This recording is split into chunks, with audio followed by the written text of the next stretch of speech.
Hello friends, यहाँ पे हम एडुटेरिया जो बुक आई है करंट अफेयर्स की, उसमें जो प्रैक्टिस सेट दिए हुए हैं उसका पार्ट 2 यानी सेट 2 डिस्कस करने जा रहे हैं। सेट 1 मैंने ऑलरेडी डिस्कस करके इसी चैनल पे अपलोड कर दिया है, तो आप पहले उसको देख सकते हैं। और ये हमारा प्रैक्टिस सेट 2 है, जिसमें वो सारे क्वेश्चन जो दिए हुए हैं उसको हम डिटेल एनालिसिस करेंगे। सबसे पहला क्वेश्चन पूछा गया है नक्शा प्रोग्राम के बारे में कि नक्शा प्रोग्राम क्या है। तो नक्शा प्रोग्राम अगर आप याद रखें तो ये एक लैंड डिजिटलाइजेशन प्रोग्राम है। इसमें हम क्या करेंगे, जितना भी लैंड रिकॉर्ड है उसको डिजिटल करने की कोशिश करेंगे। और इसको किसने स्टार्ट किया है, तो रूरल डेवलपमेंट मिनिस्ट्री ने स्टार्ट किया है। दूसरे क्वेश्चन में ये पूछा गया है कि एक एक्सपेरिमेंटल लर्निंग का जो प्रोग्राम शुरू किया गया है यूथ के लिए, कहाँ पे, जन औषधि केंद्र में, उसका क्या नाम है, तो उसका नाम है सेवा से सीखें। ठीक है। तीसरे क्वेश्चन में आपसे ये पूछा गया है कि जो हैदराबाद में इको टाउन डेवलप किया जा रहा है उसकी इंस्पिरेशन क्या है, तो याद रखिएगा उसकी इंस्पिरेशन है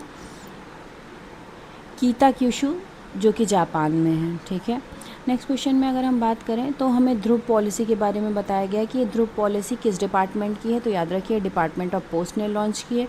किस लिए लॉन्च की है, तो ये geo coded digital address infrastructure prepare करना चाहते हैं। ठीक है। नेक्स्ट क्वेश्चन की बात करिए तो उसमें आपसे पूछा गया है कि इंडिया का पहला ई वेस्ट इको पार्क कहाँ पर बन रहा है, तो इसको बनाने के लिए अनाउंसमेंट की गई है। ये बन रहा है होलाम्बी काला, दिल्ली में। ठीक है। अगली बात करते हैं तो उस क्वेश्चन में ये पूछा गया था कि इनमें से कौन ऐसी है जो लद्दाख की ऑफिशियल लैंग्वेज नहीं है। तो डोंगरी जो है वो लद्दाख की ऑफिशियल लैंग्वेज नहीं है, लेकिन है कौन कौन सी ये भी देख लीजिए। तो इंग्लिश, हिंदी, उर्दू, भूटी और पुर्ती, ये पांचों को हमने लद्दाख की ऑफिशियल लैंग्वेज डिक्लेयर कर रखा है, जबकि डोगरी जो है लद्दाख की ऑफिशियल लैंग्वेज नहीं है। ठीक है।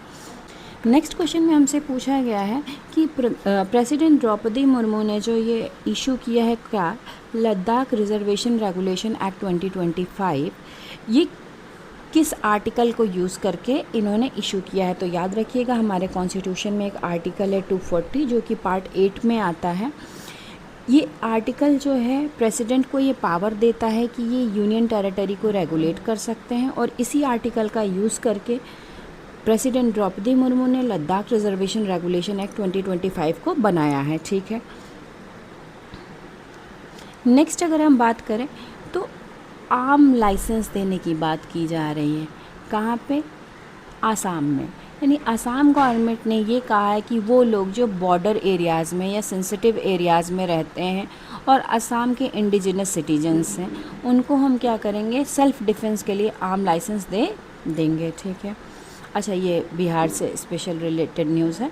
देखिए, पटना बिहार की कैपिटल है, सबको पता है। यहाँ पे विक्रम सोलर एनर्जी प्रोजेक्ट जो है इनॉग्रेट किया है यहाँ के सीएम नीतीश कुमार ने। ठीक है। किस मिशन में, तो ये जल जीवन हरियाली अभियान है। इस अभियान के तहत जो है विक्रम सोलर एनर्जी प्रोजेक्ट को स्टार्ट किया जा रहा है। ठीक है। ये वेव समिट हुआ था 2025 में, क्रिएटर्स का समिट है ये। तो ये दिखा रहा है कि क्रिएटिव इकोनॉमी का क्या रोल है इंडिया के जीडीपी में। इंस्टीट्यूट ऑफ क्रिएटिव टेक्नोलॉजी भी इंडिया में इस्टेब्लिश की गई है। और ये वेव समिट हुआ कहाँ पे था, तो याद रखिएगा ये मुंबई में हुआ था। क्वेश्चन में पूछा है क्या ये दिल्ली में हुआ था, नहीं, ये मुंबई में हुआ था। ठीक है। क्रिएटर्स का समिट था ये। अगला बात करते हैं तो ये एक फिर से रेजिग्नेशन आया है। किसने रिज़ाइन कर दिया है, तो अमिताभ कांत ने रिज़ाइन कर दिया है। 45 ईयर से ज़्यादा तक ये गवर्नमेंट सर्विस में रहे हैं और काफ़ी अच्छी पोस्ट इन्होंने हेल्ड की थी। बट अभी क्या है, इन्होंने G20 का जब इन्हें शेरपा बनाया गया तो इस पोस्ट से ये स्टेप बैक कर चुके हैं। ठीक है। नेक्स्ट न्यूज़ बहुत ही दुखद है। अहमदाबाद जो प्लेन क्रैश हुआ था, अब क्वेश्चन बन सकता है ना कि अहमदाबाद जो प्लेन क्रैश हुआ था वो कौन सा प्लेन क्रैश हुआ था, क्या नाम था उसका, तो याद रखिएगा उसका नाम था एयर इंडिया बोइंग 7878। नाम है मेनली ड्रीम लाइनर से याद कर लीजिए, काम चल जाएगा। एयर इंडिया का था ये, तो इतना न्यूज़ में ही हो गया था कि याद हो जाएगा। कितने लोग मारे गए थे, तो 241 पीपल के लोग गए थे। सिर्फ एक जो इंसान था जिसका सीट नंबर था 11A, वो बच गया था। बाकी जितने भी थे सारे पैसेंजर्स ख़त्म हो गए थे। ठीक है। नेक्स्ट की बात करेंगे तो नेक्स्ट क्वेश्चन में ये पूछा गया था कि गूगल ने अपना पहला सिक्योरिटी इंजीनियरिंग सेंटर कहाँ पे इस्टेब्लिश किया, तो हैदराबाद में इस्टेब्लिश किया। इम्पॉर्टेंट क्यों है, क्योंकि पूरे एशिया पैसिफिक रीजन का ये पहला है। कि मिज़ोरम की जो कैपिटल है आइजॉल, इंडियन रेलवे नेटवर्क से पहली बार कनेक्ट हुए, यानी इससे पहले आइजॉल में कोई भी ट्रेन या रेलवे लाइन नहीं थी, बट इस साल जो है मिज़ोरम की कैपिटल आइजॉल को इंडियन रेलवे नेटवर्क से कनेक्ट कर दिया गया है। ठीक, पोर्टल है, स्कीम है, क्या नाम है, ई नगर पालिका 2.0। इसने क्या किया है कि जितनी भी अर्बन लोकल बॉडीज़ थी, यानी कि आपके नगर निगम, म्यूनसिपल कॉरपोरेशन, इन सब को क्या किया है, एक सिंगल प्लेटफॉर्म से कनेक्ट कर दिया। कहाँ का है ये, तो ये मध्य प्रदेश का है। ठीक है, नेक्स्ट क्वेश्चन में ये पूछा गया था, मरहौरा रेल इंजन फैक्ट्री में जो इंजन बन रहे हैं इनको कहाँ एक्सपोर्ट किया जा रहा है, किस अफ्रीकन कंट्री को दिया जा रहा है, तो इसको रिपब्लिक ऑफ गिनी में जो है हम एक्सपोर्ट कर रहे हैं। अच्छा, ये जो आपकी रेल फैक्ट्री है, क्या नाम है इसका, मरहौरा रेल इंजन फैक्ट्री, ये कहाँ पे है, तो याद रखिएगा ये सारण में है, बिहार। ठीक है, छपरा, सारण, बिहार। ठीक, नेक्स्ट क्वेश्चन जो पूछा गया है उसमें ये पूछा गया है कि 2035 को हाइड्रो पावर डिकेड डिक्लेयर किया है, किसने, तो अरुणाचल प्रदेश ने। अरुणाचल प्रदेश की जो स्टेट गवर्नमेंट है उसने। नेक्स्ट क्वेश्चन में ये पूछा गया है कि ऐसा कौन सा स्टेट है जिसने सबसे ज़्यादा परचेज़ किया है गवर्नमेंट की ई मार्केट प्लेस से, तो ऑफकोर्स यूपी गवर्नमेंट है। ठीक है, आगे बात करते हैं। फिर से देखिए, ये पिछली बार भी, मतलब पिछले सेट में भी ये क्वेश्चन था और इस सेट में भी रिपीट हो गया है। क्या पूछा है कि उल्लास नव भारत साक्षरता कार्यक्रम में जो लिटरेट स्टेट हैं वो कौन कौन से हैं, तो सबसे पहले गोवा हुआ था, फिर मिज़ोरम, फिर त्रिपुरा, और यूनियन टेरिटरी में बात की जाए तो लद्दाख। ये 4 ऐसे हैं जिनको उल्लास नव भारत साक्षरता कार्यक्रम में फुली लिटरेट डिक्लेयर कर दिया गया है। ठीक है, नेक्स्ट बात करते हैं परफॉर्मेंस ग्रेडिंग इंडेक्स रिपोर्ट की। पहली चीज़ ये जानिए कि ये परफॉर्मेंस ग्रेडिंग इंडेक्स रिपोर्ट किससे रिलेटेड है, तो ये एजुकेशन से रिलेटेड है, स्कूल एजुकेशन सिस्टम से रिलेटेड है। यानी इस ग्रेडिंग सिस्टम में ये हर स्टेट में ये देखा जाएगा कि स्कूलों की क्या कंडीशन है। तो इसमें सबसे लो किसने परफॉर्म किया है, जो कि क्वेश्चन में पूछा गया था, तो याद रखिएगा मेघालय सबसे लीस्ट परफॉर्मिंग, यानी मेघालय के स्कूल अच्छे नहीं हैं। टॉप परफॉर्म में बात की जाए तो चंडीगढ़ है, फिर पंजाब है, फिर दिल्ली है। ठीक है, उत्तर प्रदेश की अगर मैं बात करूँ तो ये मीडियम में आता है, ना बहुत अच्छा है ना बहुत ख़राब। ठीक, फिर एक अगला ऑपरेशन आ गया। क्या नाम है इस ऑपरेशन का, ऑपरेशन स्पाइडर वेब। किस चीज़ से रिलेटेड है, तो ये ड्रोन अटैक से रिलेटेड है। ठीक है, अब नेक्स्ट क्वेश्चन में ये आपसे पूछा गया था कि यूएनएससी के जो नॉन परमानेंट मेंबर्स हैं उसमें कौन नहीं है, तो बेटर होगा कि हम ये याद कर लें कि जो 5 नए नॉन परमानेंट मेंबर्स हैं वो कौन कौन से हैं, तो याद कर लीजिए। बहरीन है, कोलंबिया है, लीबिया है, लताविया है, डेमोक्रेटिक रिपब्लिक ऑफ कॉन्गो है। कौन सी नहीं है, तो देखिए उसमें एक अंगोला दिया हुआ था, क्या कि अंगोला है, तो नहीं, अंगोला नहीं है। ठीक है, टोटल कितने नॉन परमानेंट मेंबर्स होते हैं, तो 10 होते हैं, जिसमें से आप 2-2 साल के लिए। अगली बात करते हैं, तो startup cities in the world का एक रैंकिंग निकाला गया है जिसको सैन फ्रांसिस्को ने टॉप किया है। और यूएस 12 कंट्री के सिटीजन्स को पूरी तरीके से बैन कर दिया है, इसलिए कह रहे हैं यूएस की नेशनल सिक्योरिटी को इन 12 कंट्री के सिटीजन से खतरा है और उनकी एंट्री आज यूएस में पूरी तरीके से बैन हो गई है। ठीक है, अगली बात करते हैं, तो फिलीपींस के बारे में एक न्यूज़ है। क्या हुआ है यहाँ पे एक पब्लिक हेल्थ इमरजेंसी की सिचुएशन अराइज हो गई है। क्यों, क्योंकि 500% इंक्रीज़ हो गया है HIV के पेशेंट में, यानी फिलीपींस में HIV बहुत तेज़ी से बढ़ रहा है। ठीक है, अच्छी न्यूज़ है, ये देखिए आप, ग्लोबल टूरिज्म एम्बेसडर मालदीव्स की किसको बनाया गया, कटरीना कैफ को। और बनाया किसने, तो इंडिया ने डिक्लेयर किया, ताकि मालदीव के साथ जो हमारे टूरिज्म का रिलेशन है वो बेटर हो सके। इसके लिए इंडिया ने कटरीना कैफ को जो है क्या किया है, एम्बेसडर बना दिया है मालदीव में टूरिज्म का। ठीक है, नेक्स्ट ऑपरेशन की बात करते हैं। ऑपरेशन का नाम है ऑपरेशन 2 प्रॉमिस 3।